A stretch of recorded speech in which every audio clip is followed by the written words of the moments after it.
Nah, yang menghafal itu pertama kita harus menstimulus otak dulu.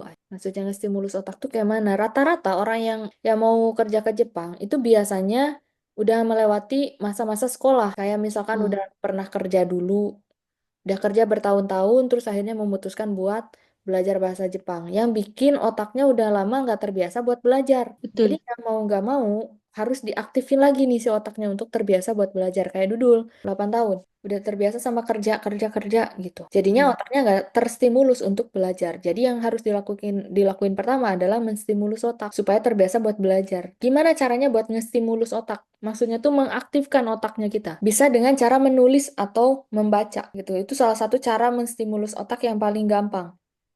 Sebenarnya dengan kita belajar bahasa Jepang aja, itu kan belajar hal baru, itu udah termasuk kegiatan menstimulus otak. Tapi ngestimulusnya tuh versi kecil banget gitu energinya.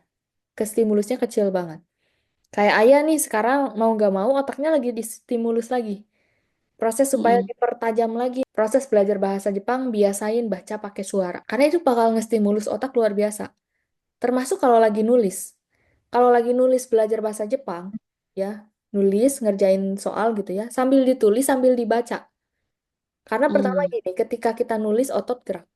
Otot gerak ini bisa ngebantu untuk muscle memory. Jadi bukan cuma otak yang nginget, tapi otot juga nginget. Kayak kita bikin tanda tangan. Kita udah inget, meskipun sambil merem pasti bisa tanda tangan. Karena tangan kita Hmm. udah inget ya. Betul. Terus ketika kita baca tulisannya kita sendiri, mata udah gerak. Mata udah kerja, itu ngestimulus otak juga. Ketika kita baca, mulut juga gerak. Itu ngestimulus otak lagi. Suara yang kita keluarin dari mulut kedengeran sama telinga, itu terstimulus lagi, masuk ke dalam otak. Jadi otak diproses sampai berkali-kali. Makanya banyak menulis sama membaca. Dudul itu kalau ngehafalin kotoba, biasanya pakai flashcard dulu ya. Flashcard udah bisa lanjut ditulis berulang kali. Sambil ditulis, sambil dibaca, sambil disebutin artinya gitu. Jadi pas nulis pakai hiragana, kaki mas gitu ya, dibaca kaki mas menulis, yomi mas membaca gitu, ditulis berkali-kali. Sampai kadang satu lembar gitu full isinya, berbagai macam kotoba, kayak gitu. Itu salah satu caranya kalau dudul ya. Itu yang pertama. Yang kedua, itu membangun short term memory, memori jangka pendek, yaitu dengan flashcard. Mengingat dalam waktu singkat menggunakan flashcard.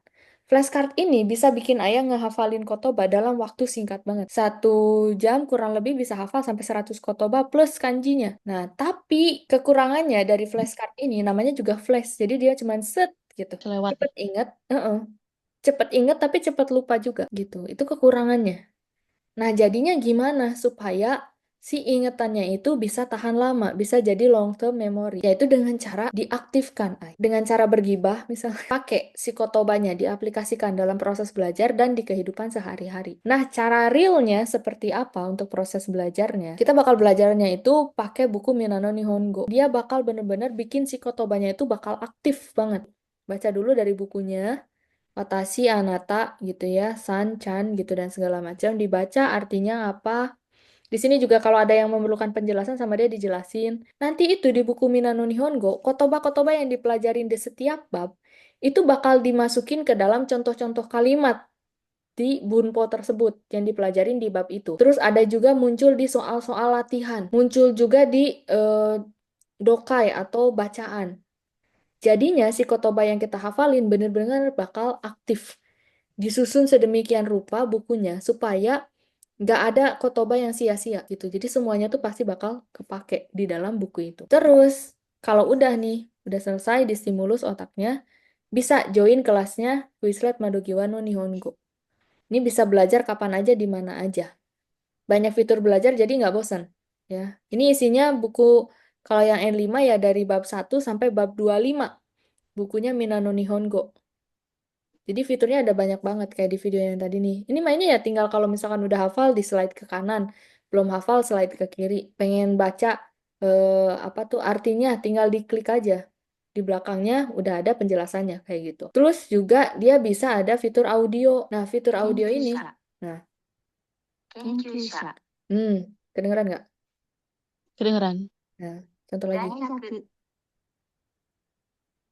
Oke, apa tadi? Daigaku. Daigaku. Nah, itu tuh bisa dipakai untuk proses shadowing atau belajar pengucapan supaya nanti kita terbiasa ngomong pakai bahasa Jepang. Di play audionya, ditiruin orangnya ngomong apa. Daigaku, Kenkyusha. Jadinya nanti Hatsuongnya kita atau nada bicaranya kita udah kayak orang Jepang. Plus bisa main games kayak gini. Jadi nggak bosen main game gini. Ini bisa ngundang temen nanti. Kayak ajakin tuh temen yang lagi belajar bahasa Jepang juga. Jadi bisa belajar bareng gitu ya? Heeh, jadi bisa belajar bareng. Atau bisa mabar bareng Madogiwa. Nah, kalau ini Dudu bakal ngadain beberapa seminggu berapa kali gitu atau sebulan berapa kali untuk kita mabar bareng Madogiwa. Jadi nanti main game barengan. Banyak orang bisa ikut, bisa sampai berapa orang gitu ya. Bisa main game, gamenya kayak gini. Seru banget. Jadi nggak kayak lagi belajar. Padahal kita lagi ngetes Kotoba, tapi proses belajarnya kayak gini. Gitu. Nah, tinggal diklik aja. Kan di atas ada ininya. Ini cara bacanya apa? Gitu. Mm-mm. In koin, nah, tinggal dipilih. Jadi proses belajar yang seru jadinya, gak bakal bosan. Yang tadinya pakai flashcard doang, ya untuk dalam waktu singkat, bisa juga dipakai metode-metode belajar aktif, kayak ngerjain kuis, ya di fiturnya si Quizlet ini ngerjain soal, itu juga bisa bikin kotobanya jadi lebih inget gitu. Nah, terakhir untuk yang proses mengaktifkan. Nah, untuk yang proses mengaktifkan itu bisa join ke medsosnya Mado Group. Ada di websitenya Madogiwa no Nihongo, tinggal masuk ke menu grup, terus masuk deh ke Mado Group. Itu media sosialnya Madogiwa no Nihongo, isinya kayak kita main Facebook, bisa saling like, komen, terus DM, bisa saling follow, sharing media, segala macam, buat belajar bahasa Jepang aja. Jadi kotoba-kotoba yang udah dipelajarin tinggal dimasukin nih, diupload, di-post ke medsosnya Madogiwa tanpa perlu takut dijudge. Kadang kalau ke medsosnya sendiri ya mungkin takutnya Mm. ada tuh ada yang kayak orang-orang yang biasa aja ya, yang biasa nih orang-orang yang ngejudge, baru bisa segitu aja udah di-post-post. Nah kalau di sini emang enggak. Ya ini emang tempatnya belajar. Kamu salah-salah nggak apa-apa. Justru kalau salah bisa ketemu sama peer tutor yang mau ngajarin gitu. Ini ini kayaknya kurang tepat deh, harusnya kayak gini gitu. Atau enggak ada teman buat latihan kayuan dan lain sebagainya. Jadi eh, kotoba yang tadi udah kamu hafal bisa kamu pakai. Ada tempatnya buat dipakai di Mado Group. Ini gratis.